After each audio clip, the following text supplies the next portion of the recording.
political settlement and build a unified front against the menace of ISIS-K. We encourage all Afghans to embrace this opportunity.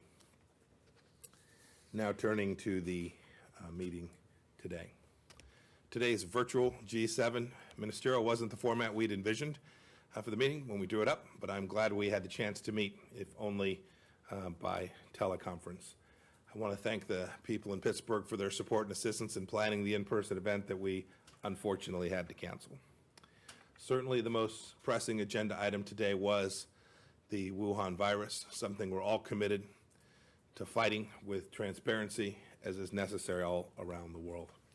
I made it clear to our G7 partners, especially to our friends in Italy and the rest of Europe, that the United States remains committed to assisting them in all ways possible. This past Saturday, the United States Air Force sent a C-130 filled with medical supplies to Italy. The U.S. military is also finalizing plans to make some of its excess medical equipment deployed there available to our Italian friends. In addition, our private businesses, scientific community, NGOs, and religious organizations are answering the call to help. Samaritan's Purse, a private U.S. charity, set up a 68-bed field hospital in Cremona, a particularly hard-hit city in northern Italy. This is the American people's famous generosity at its finest. Even as we spent substantial time on working to figure out how we would fight this virus together, we're still keeping our eye on the ball and the other great challenges around the world, which I've grouped into categories. First, we spent a substantial amount of time on threats posed by authoritarian states. The Chinese Communist Party poses a substantial threat to our health and way of life, as the Wuhan virus outbreak clearly has demonstrated. The CCP also threatens to undermine the free and open order that has underpinned our mutual prosperity and safety in the G7 countries. I urged every one of the countries to work together to protect the UN and other organizations from its malign influence and authoritarianism.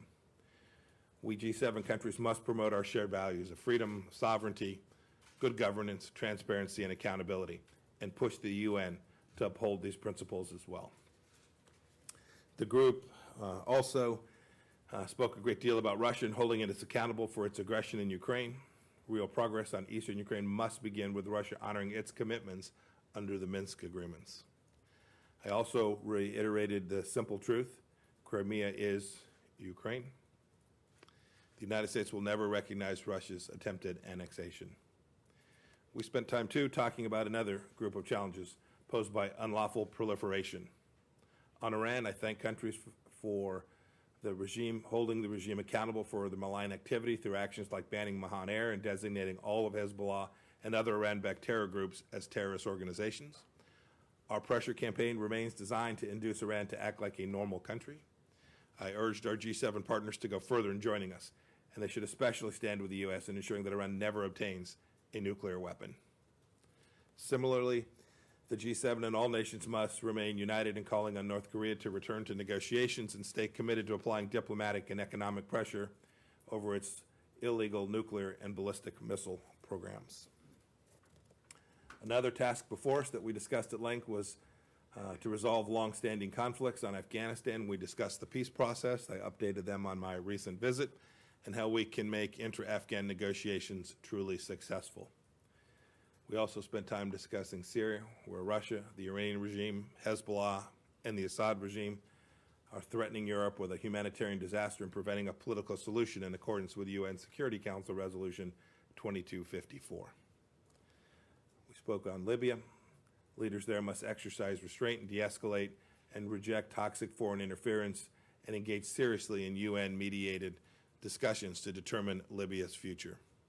And on Burma, the group was united in support of Burma's democratic transition, economic reforms, and efforts to resist malign influences.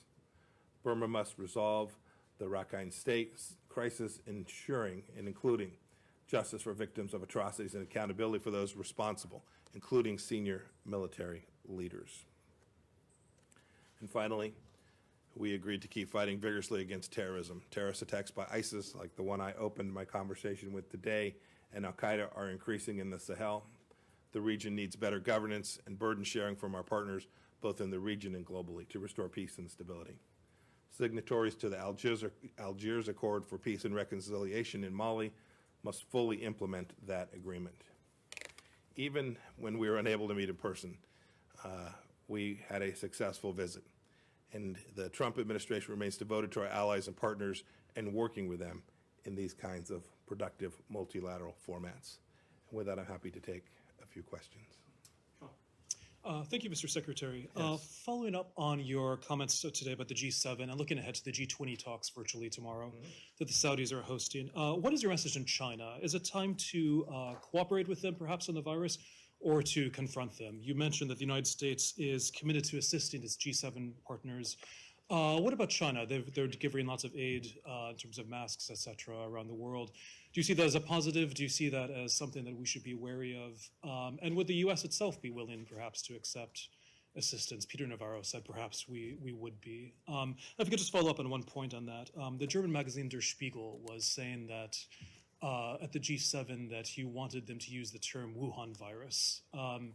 And that perhaps caused some rift among the partners. Is that the case? And do you believe that the nomenclature is that important that needs to be an international document? Thanks. So let me take the first question to begin with. We've wanted to work with the Chinese Communist Party throughout this crisis that began in Wuhan, China. We tried, you'll remember from the opening days, to get our scientists, our experts on the ground there so that we could begin to assist in the global response to what began there in China, but we weren't able to do that. The Chinese Communist Party wouldn't permit that to happen. You'll recall, too, at the beginning of this, when it was clear that this was an issue, China knew about it. They were the first country to know about the risk to the world from this virus, and they repeatedly delayed sharing that information with the globe. So yes, we desperately want to work with every country around the world. This is a global pandemic. This is something the United States wants to work with every country, including China, to figure out how to resolve, to keep as many people alive, as many people as healthy, and then to restore our economies that have been decimated by the Wuhan virus. So we are prepared to work with them. We're prepared to assist them. We want good things for the Chinese people as well. This activity results in the deaths of lots of people in China as well. It's not just been something that is extraterritorial to China, but it's really important that we make sure we get this right. There was a lot of discussion today amongst the G7 about the intentional disinformation campaign that China has been and continues to be engaged in. You see it in the social media, you see it in remarks from senior people inside the Chinese Communist Party talking about whether this was a U.S. brought to China. I mean, this is crazy talk. And every member of the G7 today saw that this is disinformation campaign. China now making small sales of product around the world and claiming that they are now the white hat in what has taken place here. This isn't a time for blame. This is a time to solve this global problem. We're focused on that today. It's where the G7 members spent all of their time. But every one of the nations that was at that meeting this morning was deeply aware of the disinformation campaign that the Chinese Communist Party is engaged in to try and deflect from what has really taken place here. And with respect to the statement, I always think about these meetings, the right answers to make sure we have the same message coming out of it. I'm confident that when you hear the other 6 foreign ministers speak, they will have a common understanding of what we talked about today. And we will talk about the things that we have agreement on, and I'm sure they'll express a handful of places like the JCPOA where we have tactical differences about to achieve our strategic outcomes. Make no mistake about it, everyone in that meeting this morning was very focused on making sure that we not only solve the health crisis associated with the Wuhan virus, but also the economic challenges that face the globe as we confront it as well. On Afghanistan, yes, sir. On Monday, in your written statement, you said that the United States would immediately reduce assistance to Afghanistan by $1 billion. 1, what exactly are you cutting? 2, President Ghani this morning is reported to have issued instructions to his ministers of Interior, Defense, and Finance to cut their security budgets by $1 billion total. Doesn't seem like he's too worried about losing U.S. assistance. What's your response to that? And 3, is the United States prepared to proceed with its planned withdrawal of troops from Afghanistan as long as the Taliban honors its agreement not to target U.S. forces and to cut ties, and regardless whether the President Ghani and former Chief Executive Abdullah are able to resolve their disputes over the election? I traveled to Afghanistan at a time when there's not much travel taking place for a very specific purpose. I went there to make sure that Afghan leaders understood America's interest there, the role that all of the Resolute Support Mission has played there over the years, and to urge them to execute on the commitments that they had made in the joint declaration. That is, the Afghan leadership had made a set of commitments, things that they would live up to, and so far they have not executed on that. I went there to talk to them about how we could assist them in delivering on that. I'll be honest, it was very frustrating. This political crisis that had existed, that I went there to try and push forward. To your point in the statements that you just described, I haven't seen those statements. We need all of the political leadership in Afghanistan to come together.